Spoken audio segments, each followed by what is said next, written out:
After a long day on the trails, we were all tired and ready for some good food and a good time around the campfire. These short winter days had once again left us in the dark all too early. We were still more than an hour away from the nearest campground with availability.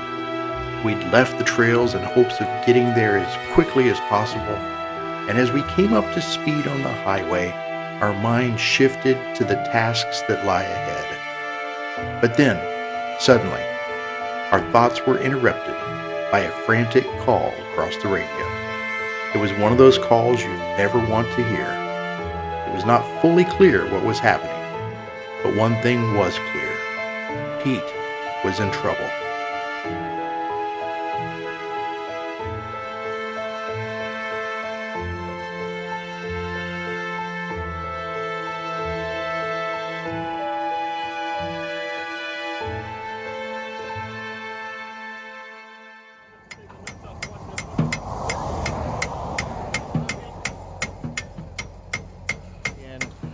We're doing 70 miles an hour on I-10 eastbound when disaster struck. And right about 107 miles into our daily drive, the rear end on Pete's trailer just blew. His differential locked up. His trailer skid all over the place. Very, very fortunate that nothing happened because, or that nobody was hurt, I should say. Thank God, and major kudos to Pete and his driving ability.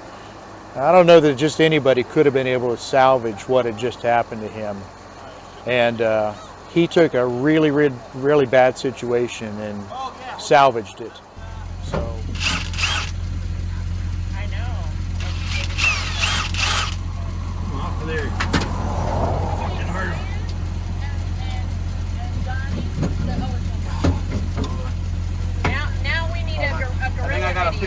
And then somewhere in the dark on a highway, the rear differential decided that it didn't have enough fluid in it, and it locked up like a. It's just one repeating. Kind of like Godzilla just decided to take a seat and sat on it. Had pretty good skid marks. I've never stopped 2 lanes of traffic all by myself before. It was kind of cool. Got a side of the road, got some flat spots. Turns out the differential, the pinion bearing seized and locked up on the trailer. Right. And then I looked in the rearview mirror and I saw the left side of my trailer next to me. I saw the bottom of my trailer. What? Oh, it jumped? Yeah. Oh my God. The tires were locked solid. Oh my God. So it bounced all over the road. Everybody stopped behind me.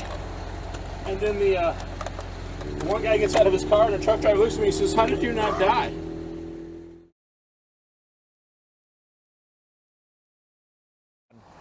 We had to go down to the next exit, take that exit, turn around, go all the way back, find another exit, come back. Took almost 20 minutes to do that, about 25 miles in order for us to get back to him. But now we're back to him, and we're all trying to help him get it put back together.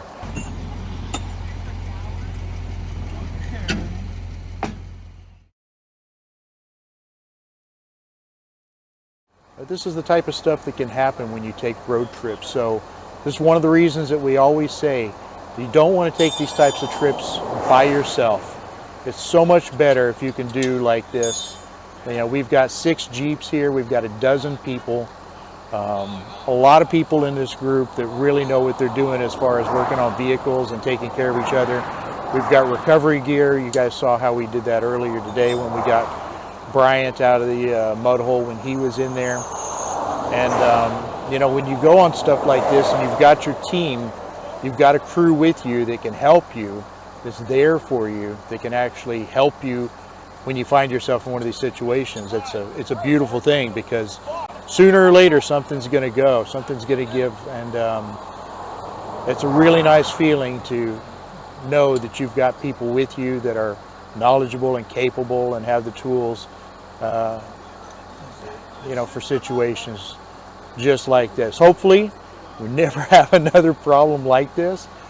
And hey, thank God that nobody got hurt in this, because this could have been really really bad. So thankfully, there's enough of us in the group that had tools and equipment, and as a team, we got it taken apart, pulled the carrier out of it, put the axles back in it, and got it back on the road, and it made it. After spending a few hours on the side of the road, we opted for a hotel. That was not planned, but much enjoyed by all. The next morning, we jumped back on the Florida Adventure Trail in hopes of covering a lot of ground. As the morning rolled by, we made good time. Before the day was done, we would cover more than 150 miles. We started the day at the hotel right off of I-10 and didn't have to go far to get back on the Florida Adventure Trail. Most of the trails this day were either paved or very well groomed dirt roads. Many of those dirt roads looked like they were being prepped to be paved. The plan was to take the trails all the way to Bristol, then catch State Highway 12 back to I-10 and make our way back to Orlando. But for right now, we were just enjoying the ride. We still had several hours to go, and we were not yet in any hurry.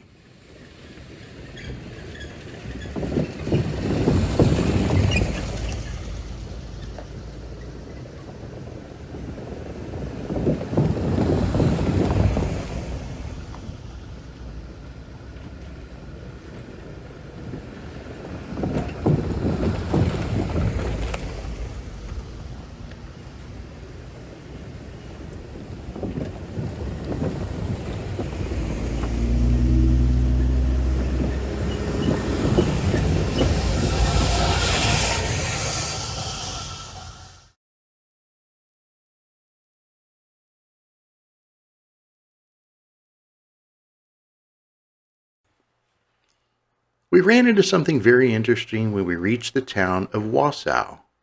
We came into town on the main highway, then moved to the urban neighborhood streets, and quickly found ourselves in a massive ghost town of sorts. Here, hundreds of miles of neighborhood streets, all laid out and ready for homes. But oddly enough, there were no homes. For nearly an hour, we traveled up and down neighborhood streets, but without a single home in sight.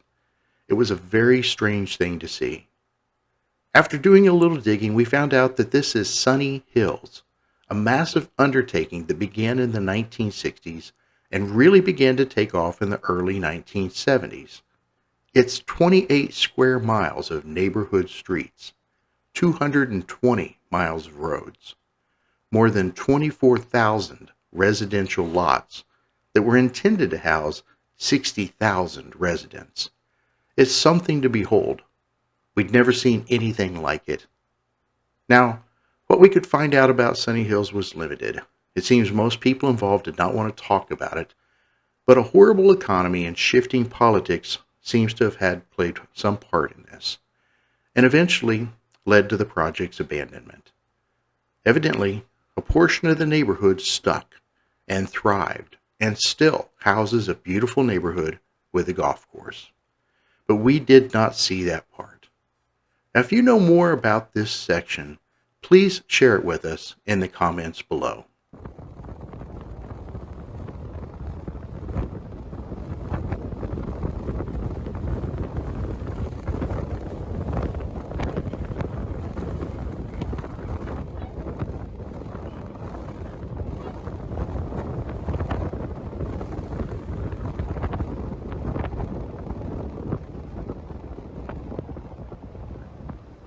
As we were leaving Sunny Hills, we came across something we did not expect, something that broke our hearts. We found a very sweet and very malnourished dog that appeared to have been on his own for at least several days.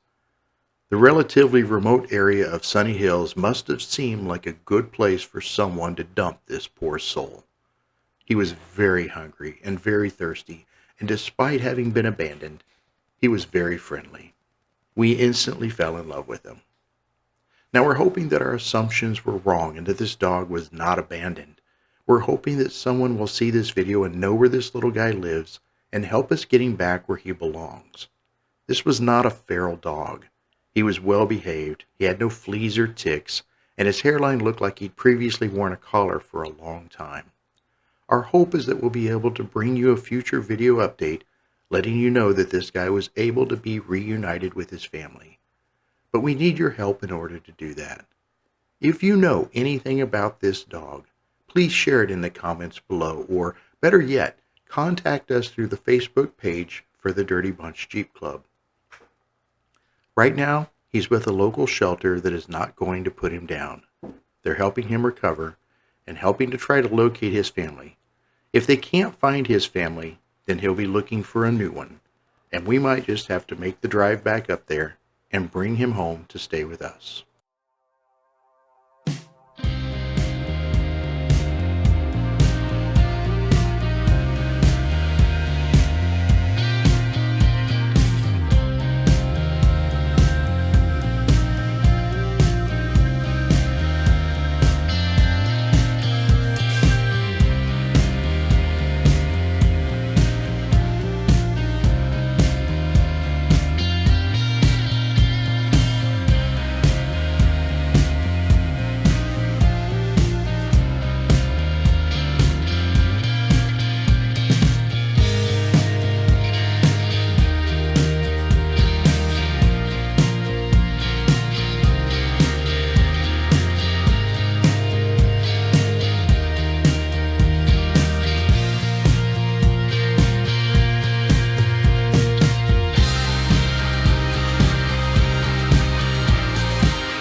Our expedition was a celebration, the birthday of one of our founding members, JB. 3 days off-roading and camping was exactly what he was looking for, and JB's birthday crew was there to make it happen.